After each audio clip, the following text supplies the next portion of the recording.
Here we go. Get ready, get set for the best movie and pop culture talk in the universe. It's the Good Brothers on Mercado Airwaves with your hosts, Alex Mercado and Mike Mercado. Welcome back to another episode of the Good Brothers. That's Mike. I'm Alex, and we are the best podcast in Chicago that mentions pop culture and wrestling. And we are here to talk about so many things. Say hi to the folks, Mike. Hi, folks. Mike, how are you doing, good brother? I'm good. So we have a busy show to get to today, Always. good brother. Yeah, just to let everybody know what we're going to be doing, we're going to obviously go to the box office and see what you could spend your money on. The good brother and I saw a little movie that, kind of took the world by storm. Movie from a certain director with a certain actor that portrayed a certain character. We will be reviewing The Joker. We also talk a little bit about what the hell happened in WWE the last week and a half. Womp, womp, womp, womp. AEW is now going on its second week, and we'll talk a little bit about its debut episode. Also, the Good Brother and I's, one of our favorite shows ever, has a spin-off movie coming out this weekend. We're talking about ElCamino. Can't wait. And we'll talk a little bit about some DisneyPlus news. But, Good Brother, before we get to any of that, let's all go to the movies and see how the top 10 we haven't wrapped gotten up. copyrighted for singing that song every week. So at number one was The Joker, making $96 million. About $20 million more than it had been projected to make. At number two, Abominable. At 3, Downton Abbey. At 4, Hustlers. At 5, It Chapter 2. At 6, Judy. At 7, Ad Astra. At 8, Rambo, Last Blood. At 9, War. And at 10, Good Boys. And the money, it's always a flowing when you're a movie industry, because this weekend you can spend a couple bucks on some things. The Addams Family, the animated movie, comes out this weekend. Gemini Man, the movie where Will Smith goes against Will Smith, comes out. And Jexy, a comedy coming out about the app that tries to destroy Adam Levine's life. So it should be very interesting. Good brother, do any of these three movies interest you in spending some money at the theaters? I want to go back to really quick, just special shout out to Judy, because I know we're in award season. Renee Zellweger, she's playing, obviously, Judy Garland, who was Dorothy, and the movie takes place 13 years after. And it's an incredibly sad story. Even if you're not a movie goer, I would look into the actual story. There's a lot of documentaries out there about her mental illness, the abuse she went through making The Wizard of Oz, and the downfall of her life. And basically, her last year, I really can't wait to watch this film. I hear very good hopes for the Oscar for Renee Zellweger. Fantastic actress. Back to the movies coming out. At first, we've been talking about Addams Family for about 2 years now that we've been doing this show, because the news came out. And they were 2 years ago determining they got a cast, and we were like, that's a good cast. Yeah. And then we were told, oh, it's also animated. Right. Which you and me were pretty much the only ones at first were like, that's a smarter idea. If you're going to go a certain If you're going to go a direction. Yeah. And I know a lot of people still give us flack about it. And I'm like, you got to think about it like this. An Addams Family movie wouldn't work in the theater live action anymore. No, maybe on Netflix. Had you said Netflix, I think that's fun and probably gets what it needs to. Right. But do you get the cast then? I think where the money is one, Addams Family name sells. The memes sell, the advertising sells. I think if any movie could take the Joker down, it's possible, because I think so many people have seen the Joker during the week. Sure. That it's such a good, it's not like a PG-13 movie. It's a G and then an R. Right. So it's a whole different audience. So I think they could make money, and I'll wait to the end of the show to make my bet. So ask me at the end of the show, what do I think the Joker or Addams Family will win the box office this weekend? I'm excited, because I think it was a smart thing to do, is make it animated. Because I think, look at Hotel Transylvania, a very creepy movie, but for kids. Right. Has 4 movies, or that's a fourth one coming that's, out. That's probably and it's made money every time. It's not like everyone's like, oh, it'll go down. No, it's made consistent money, and it has an A-list cast. So I think Addams Family, is it being released by Illumination? I will let you know. Yeah, let me know that. But I think it was so smart to make it animated. I know maybe some people were like, well, that's not my Addams Family. It's the Addams Family, guys. Relax. Like, it is for kids. It's supposed to be fun. The concepts are still there. Weird family, eccentric husband, dark, sexy wife, cool, fun kids, one Pugsley. I love Pugsley. It is coming out by United Artists Releasing. So very interesting company. These are the people who've made Where'd You Go, Bernadette, Missing Link, Booksmart, Child's Play 2019, and The Hustle. So pretty good movies. Like they got some decent little movies up in there. So I'm excited about it. I think it's going to be at least critically good. And I think it's going to hit the audience it needs to. Young adults, parents, and children, which is, I think, where you go with it, because I don't think you can make those early 2000s, late 90s movies, because that was a very character of its time with that kind of humor. And I think that humor lives on Netflix now, not in the theaters. Right, and I'm hoping it does well. We obviously love Oscar Isaac. Oscar Isaac is amazing. Charlize Theron is amazing. You're like, so you want to like. What's funny is you could have took this exact same cast and made them the Addams family. A real Addams family. And I think been fine. But I'm excited because I really want to see it do good. Same. I want it to make money, and I want to hear critics say, no, it's very charming. But that is what came down the pipeline when it came to breaking down the box office and what you could spend your money this weekend at the movies. And speaking about the box office and number one film, Good Brother, The Joker finally hit all our eyes when it went nationwide in the theaters. Before we go into our thoughts, we will be going spoiler-free, care everything in after I make the statement. So I'm going to give you our reviews that we posted on Twitter as a generality and where we gave our scores. That way you have our thoughts, and then that way you can come back and listen to our full carefree edition discussion of Joker. This is from me on Twitter at Mercado2333 after watching the film. I loved Joker movie. So many emotions during and post movie. Joaquin Phoenix is a lock for Best Actor. Dark, suspenseful, tragic, and brilliant are the only ways I can describe what I just watched. 10 out of 10.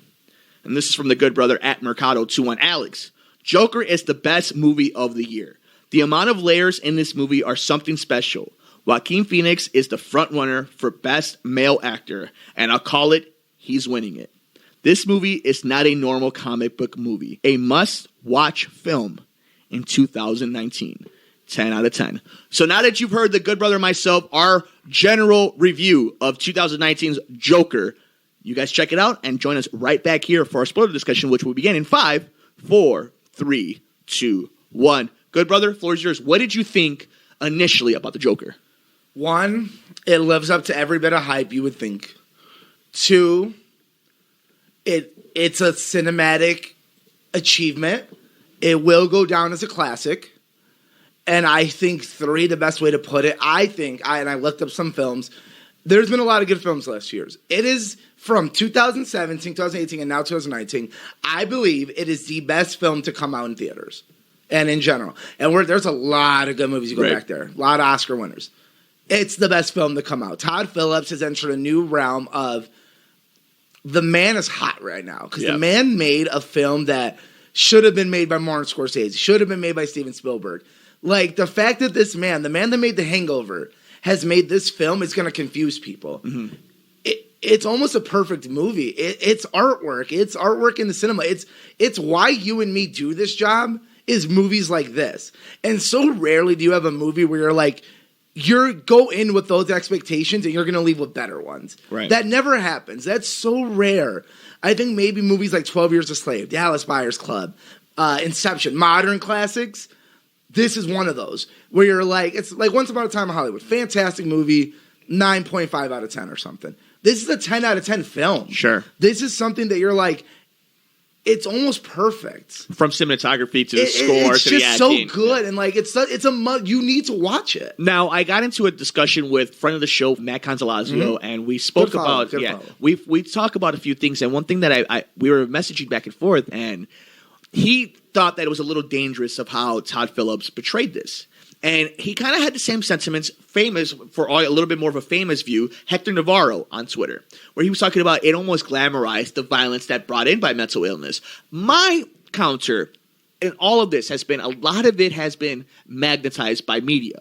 But at the end of the day, we were told, clear as day, a story about one person's point of view throughout his entire mental breakdown.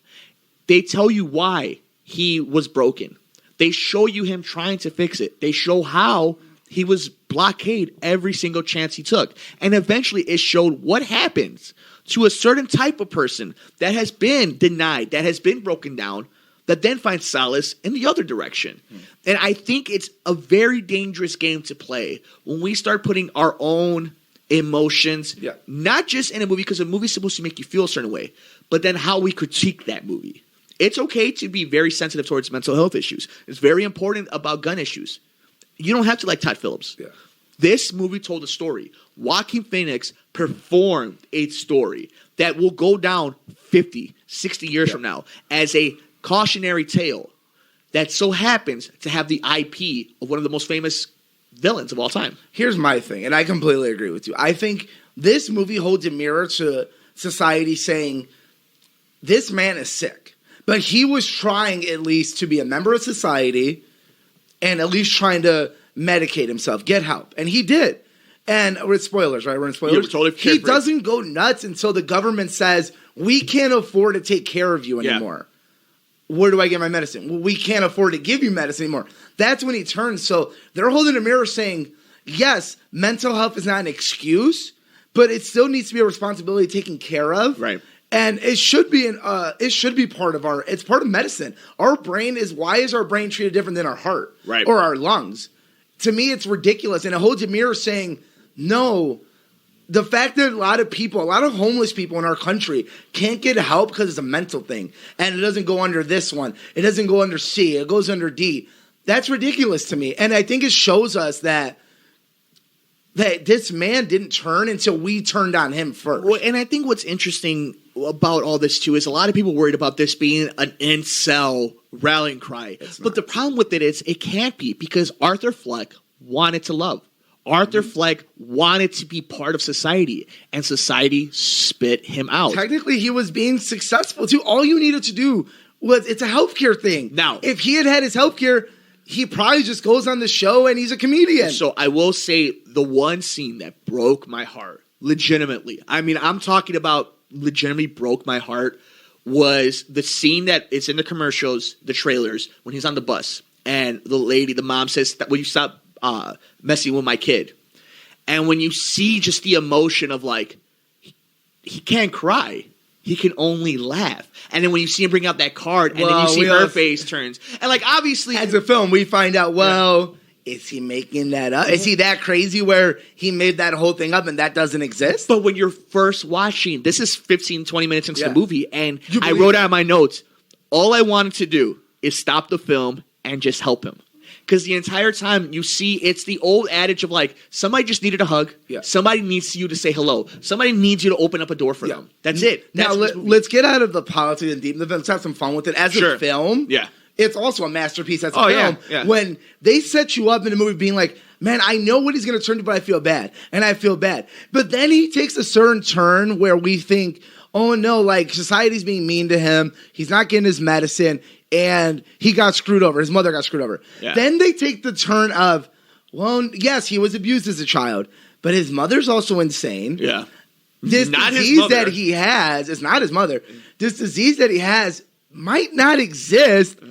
And a lot of things going on in his mind is actually delusions. So now you take the turn of like, oh, wait, do I feel bad for this guy anymore? Or does a lot of people have bad days and he's just the one that decided to make a movement of it? And by going with his impulses, it's easy to go with your impulse, but to make it feel good. I will say, very classic. No, great. I have one complaint about the movie. You're a bad person. The ZZ Beats bets, I saw it coming. Yeah, that's what everyone says, but I know I legitimately did, and I'll tell you the only reason why is if the scene had ended with her kind of just being like, "Oh, okay, you were following me," but it was the way that it almost went to a haze, into a dream, where it's like, oh, this doesn't. It seemed out of place for the film, and that's why I give Todd Phillips credit because for me. It's an unreliable narrator. We're following an unreliable narrator. But we learned that's the character. But we learned how unreliable he is when that turn happens. I think to the common moviegoer and why it's hitting with common people, not just critics, is because of that. I think. Of course, no, totally. And obviously, critic-wise, we saw that coming. Of course we did. But at the same time, it's like, well, do you not like Back to the Future, knowing he's probably going to come back or the good guy wins? This is what I'm still saying. Like it. I was still enthralled with the movie when you find everything out. I still had a visceral reaction. Was it not as fun in Infinity War? Or not Infinity War, in Endgame, where they came back? Because you knew they were coming back. But other than that, other than literally trying to figure it out, the movie was fantastic. And I love this about it. It really doesn't set itself up for sequels. You can force a sequel if you want. I think it does set itself up for a sequel. And I say, but this is why I think it does. Because its Easter eggs were genius. It's little hints and nods. Its ending was fantastic. It was, maybe I argued this when we walked out of the theater. arguably the last half an hour of Joker, and mind you, this is a 2-hour film that's already amazing, but that last half an hour of Joker is arguably the finest half an hour. It's fine dining. On top of a great meal already. It's so oh, you're so right. It's like that. It's like that filet mignon, and then you get the best dessert you've ever. It's like you get the souffle or great cheesecake or like a great chocolate. Yeah, it's amazing. So here's some notes that I just made. One, can't compare to Heath Ledger, and this is why I bring it up.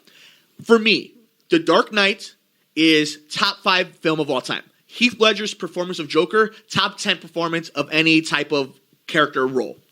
The reason why you can't compare the two, I remember at the moment Joker and Heath's performance came out, how people's reaction were. I remember it viscerally, where it was, this is real. We can see this happen. There is a guy out there that can be like this Joker. And then you see what Joaquin did, and you realize they went at it in 2 different ways. I think, in my opinion, Heath went, this is as real as a comic book character can get. I think Joaquin went, this is how close a real person can get to being this comic book character. I mean, I think it's even simpler than that, where every Joker was the same timeline Joker since, Jack Nicholson and other cartoons and all of them. Yeah. This one is before that. So I think the problem is you meet Heath Ledger, he's already the Joker. You meet him as Joker. Yeah. This one is the man that becomes Joker. So I think it's very different. It's hard to compare because it's almost 2 different characters. It is 2 different characters. We're talking about the man, and I forget his name in the... Arthur Fleck. Arthur Fleck, and we don't even know that's his real name because he's an orphan. He's an orphan, yeah. So Arthur Fleck, one is the story of Arthur Fleck becoming the Joker. The other is the Joker destroying Batman, meeting Batman. Right. So I think it's very different. Now, if we've already been told Todd Phillips at first, and Joaquin Phoenix says we're not going to do it. It wasn't made for that. Now, after we're making some money and people are enjoying it and they left it open enough, they both announced that we're open. If the script's good, maybe we do another one. And I think that's interesting because I would love to see more of okay, now we set it up. Let me see him become the crime boss of Gotham. Let me see him become this monster that totes the city, actually, and rules with like the king of his kingdom. Because now we got the kingdom. And we have the king, but we haven't seen him sit on the throne yet. We haven't seen him really use that thing he's gotten and this influence he has to do something. We haven't seen that yet, so I'm interested. If I never got it, I'm fine. Well, this is why I'm good either way. I'm more rooting for the fact that this is a solo film, just for the fact that I almost think of it like as a one-off comic. Like some of the greatest Joker storylines are just one-offs. And what I loved about it is the cherry on top, though, where the whole movie, as you get to the end of it and you start realizing, like, oh, we really...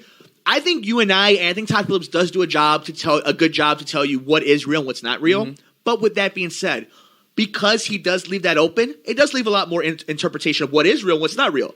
I do love at the end, though, the little subtle nod of having the bloody footprints at the end. That he killed his doctor and he escaped and he's running around the asylum. And I think to me there's something like almost either way, give me this as my ending. The Joker is out there. In this universe, one day he will meet Batman, one day, and I don't need to see that. I mean, Todd Phillips is also having fun with it, saying, well, what if he's not the Joker? Maybe he's the one that inspired him, and Gotham played with that storyline, and I enjoy that storyline. I think it's fun. I'm not the biggest fan of it, but like I said, if we don't get another one, we're fine. But at the same time, I don't think movies should always just be that, because then we wouldn't have got Godfather 2. Right. Because technically, you could end with Godfather 1 and be fine, but Godfather 2 is arguably to some people a better movie. So who's to us to say, well, that one's a classic, don't touch it. Oh, snap, never mind. You found the way to make as good, if not better to some people, film in Godfather 2. Who's to say Joker 2 doesn't do that? And I think the difference is the source material. While there's so many great source materials for Joker, the idea of like there was just they almost invent their own. He's almost invented a new version of the Joker that didn't exist in the comics or previous films that were like, I kind of want to learn more about if the Joker existed in Chicago, Illinois. That's how it feels. Gotham feels like it's part of the United States. Oh, Gotham is where the Dark Knight does. We thought the Dark Knight did it really good, and it did. It did it almost flawlessly. This almost does it even better, where it's like, no, that's even more realistic of how a corrupt city would be. So why don't we go ahead and just really early Oscar talk? But I mean, I guess we're mid-October already. Joaquin Phoenix is winning it. I think... I'm trying to think of another... Film-wise, there's a lot of films coming out.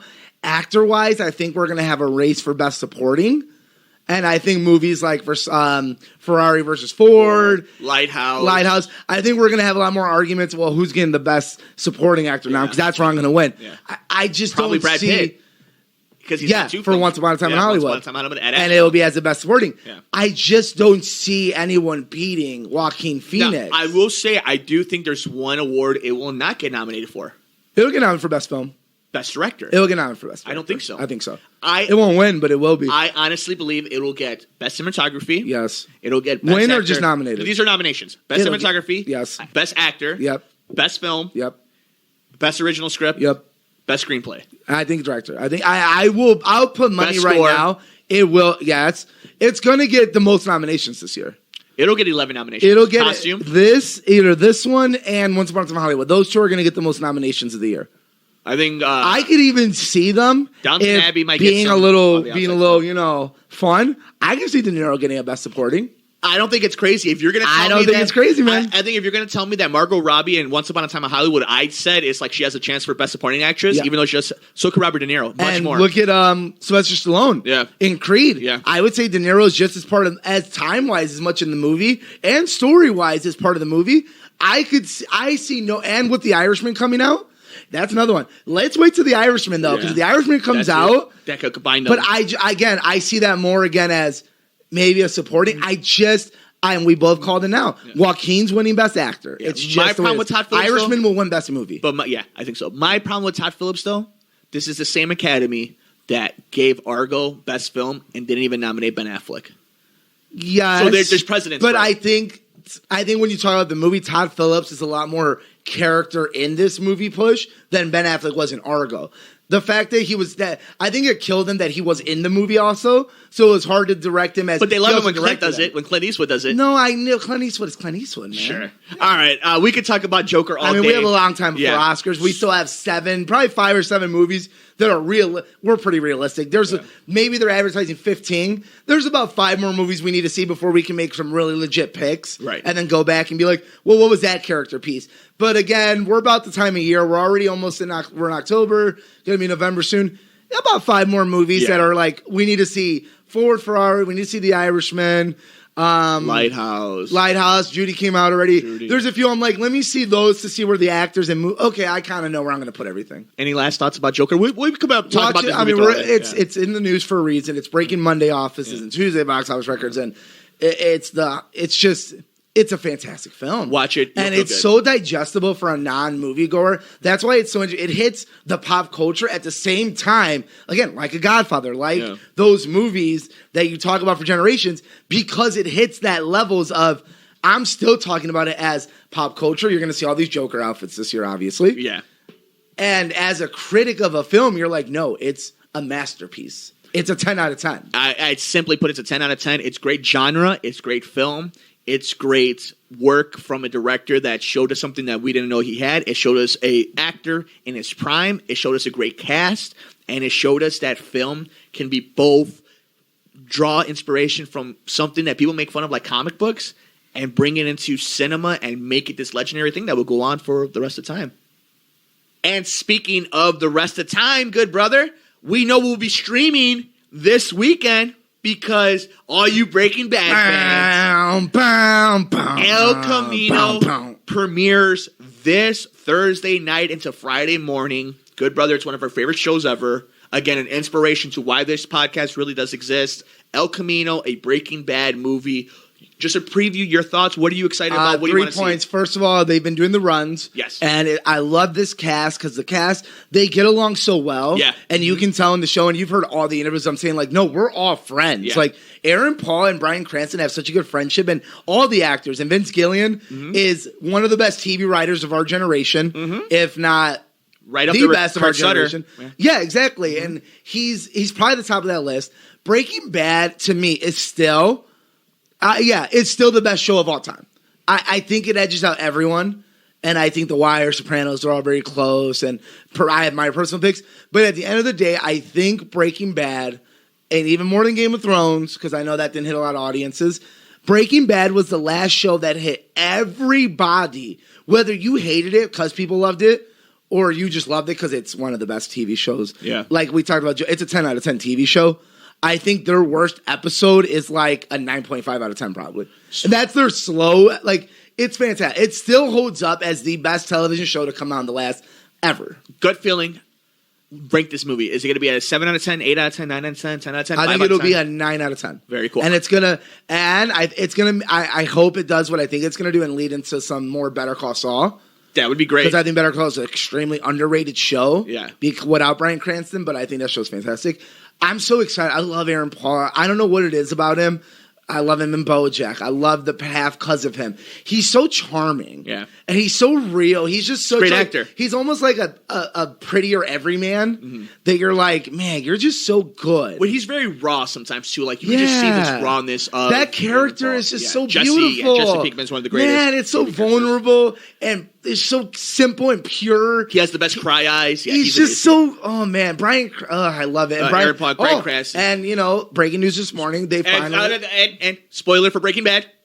3, 2, 1. 4, 3, 2, 1. They confirmed finally that we were all wondering, well, how's Walter back? Is he alive? Which no one wanted. No, he is dead. Yeah. So we were right from the beginning. Yeah. We don't know yet for sure, but he's going to be some sort of in his brain. I don't think it's a flashback thing. Yeah. I think it's more Jesse Pryor, the ghost of Walter kind of haunts him. Sure. And is guiding him even maybe, which I pray that's what it's. So I just want to come on. Force Ghost. Breaking Bad is one of my favorite shows ever. It's one of the best, some of the best writing you'll ever see. It's some of the most captivating television. It has some of the most oh shit moments. It has some of the no moments. It has so many of the why moments. It's made stars. There's so many stars. It's one of the greatest shows of all time. So check out our review of ElCamino coming up next week. Are you going to stay up till 2 in the morning to see it? Or are you going to watch it? No, I'm going to watch it. I'm going to set my alarm as soon as it's there. Yeah. And then you and I will text back and forth. I'm going to stay up and watch it. So stay tuned for our review of ElCamino, a Breaking Bad movie. Finally, good brother, before we head out of here, WWE and AEW have had some big week and a half. Let's start this way. Fox, SmackDown, great. It went great. They had 4.0 and 3.99 or something. Yeah, it was 4.1. Yeah. Great viewership. The Rock was awesome. Becky was great. Awesome. I thought the show was fine for Fox. Obviously, we're not going to go too much in like the wrestling storylines of it. I thought it was good. I thought Fox is doing a great job being like, this is important. That's it. And they presented it as a legitimate. They brought the right stars. Yeah. They brought the right wrestlers that people, I had it on the lobby at work when I was watching. And people were like, oh, I remember Rey Mysterio. Oh, the Gypsy King. I know who he is. Like, it's easier when you have Cain Velasquez. I was like, so for you and me, it's kind of hard because we do have to live in the wrestling world for the smarts. Yeah. But you're a sports guy. Yeah. And you're like, guys, I love Kofi Kingston too, but it's Cain Velasquez. Well, it was killing me. By the way, news. I have to say this now because I'm not going to tweet it because I'm not that guy. Ryan Seddon, you're so wrong. You have no idea what you're talking about ratings when it comes to sports and what's bigger. UFC may be more in the mindset. UFC has never and will never match the buy rates that Canelo, Triple G, Anthony Joshua, Ruiz, any of these guys. Even when Brock was around? I mean, I don't know. So usually it was about a 1.1 is the buyout for UFC.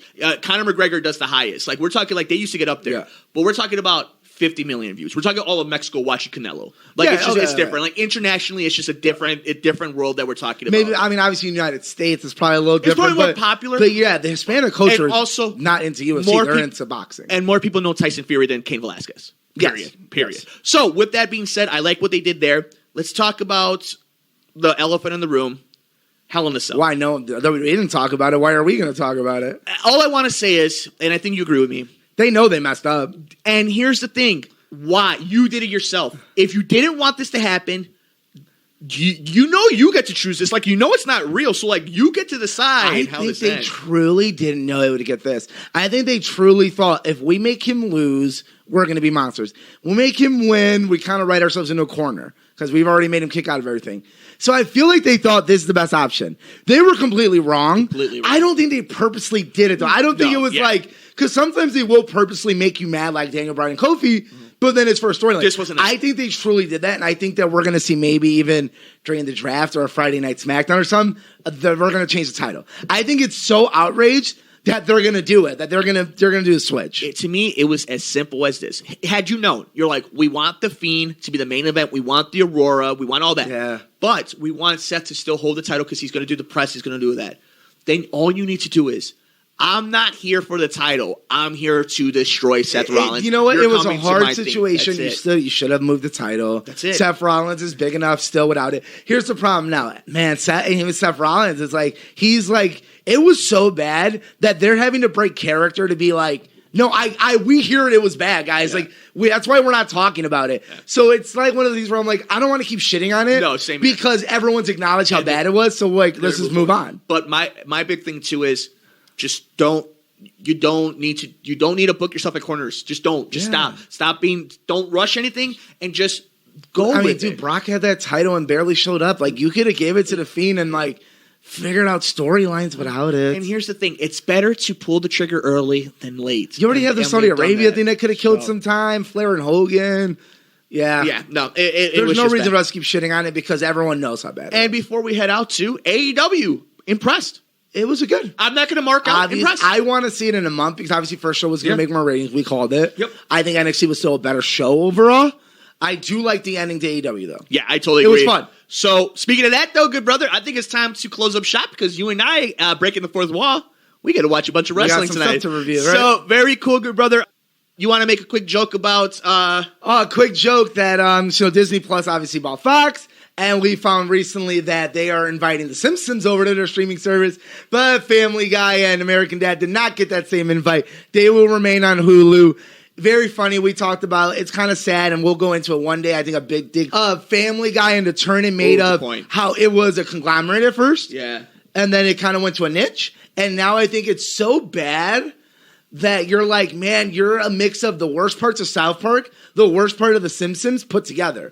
And I don't know who you're for anymore, but you've been around so long, you're always going to be around. And I think when we do that, too, it might be the same episode where maybe we just review all of Disney Plus and just see what we like, what we don't like about the interface. And see what they might have needed and what they didn't need. And so that'd be really fun. And good brother, Fire to Defeat, Addams Family versus Joker. What wins the box office? Addams Family. Very cool. Thank you guys so much for joining us on this episode of The Good Brothers. I'll stick with it. Enjoy all the movies. Make sure you check out Joker. Let us know what you thought of the movie and check out our review of it. Make sure you're sticking with us all over social media for our review of El Camino live when the Good Brother and I are up. 300th episode of South Park tonight. 300th episode of South Park. Cannot wait for that. WWE, AEW starts off its week right now. Disney. Alex, I love how you made the joke about it, but there's going to be a lot of Disney news next week as we get closer and closer to Star Wars and Disney Plus. But until then, make sure you guys follow us all over social media. He's at Mercado21 Alex.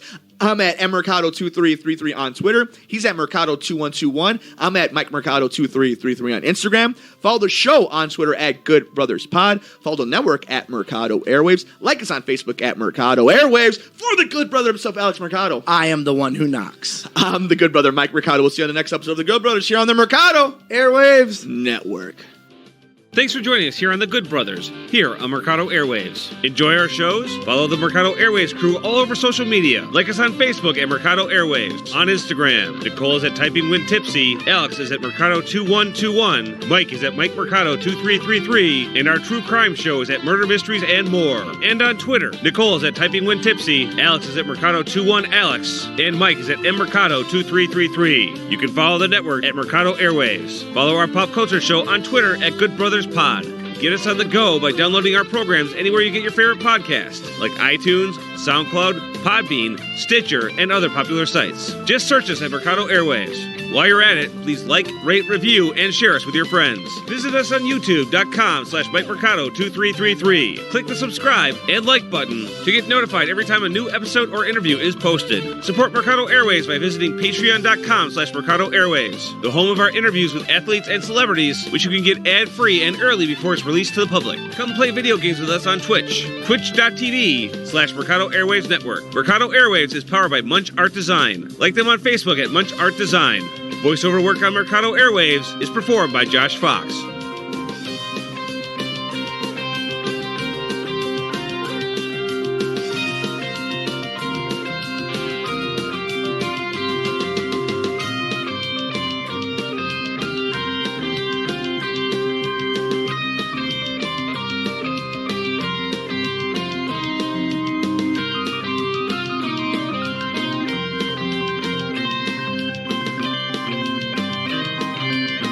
Enjoy our shows? Follow the Mercado Airwaves crew all over social media. Like us on Facebook at Mercado Airwaves. On Instagram, Nicole is at Typing When Tipsy. Alex is at Mercado2121. Mike is at Mike Mercado2333. And our true crime show is at Murder Mysteries and More. And on Twitter, Nicole is at Typing When Tipsy. Alex is at Mercado21Alex. And Mike is at MMercado2333. You can follow the network at Mercado Airwaves. Follow our pop culture show on Twitter at Good Brothers Pod. Get us on the go by downloading our programs anywhere you get your favorite podcasts, like iTunes, SoundCloud, Podbean, Stitcher, and other popular sites. Just search us at Mercado Airwaves. While you're at it, please like, rate, review, and share us with your friends. Visit us on youtube.com/MikeMercado2333. Click the subscribe and like button to get notified every time a new episode or interview is posted. Support Mercado Airwaves by visiting patreon.com/Mercado Airwaves, the home of our interviews with athletes and celebrities, which you can get ad-free and early before it's released to the public. Come play video games with us on Twitch, twitch.tv/Mercado Airwaves Network. Mercado Airwaves is powered by Munch Art Design. Like them on Facebook at Munch Art Design.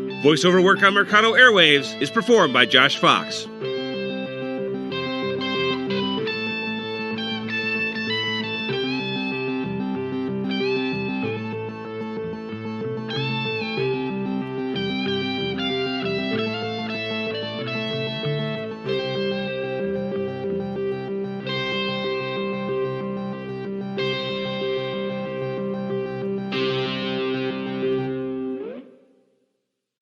What's up, friends? Mike here from Mercado Airwaves. If you missed any one of our past interviews with amazing guests like future Hall of Famer and pound for pound best fighter in the world, UFC flyweight champion Demetrius Mighty Mouse Johnson, another day at the office, I get to go out there and test my skill.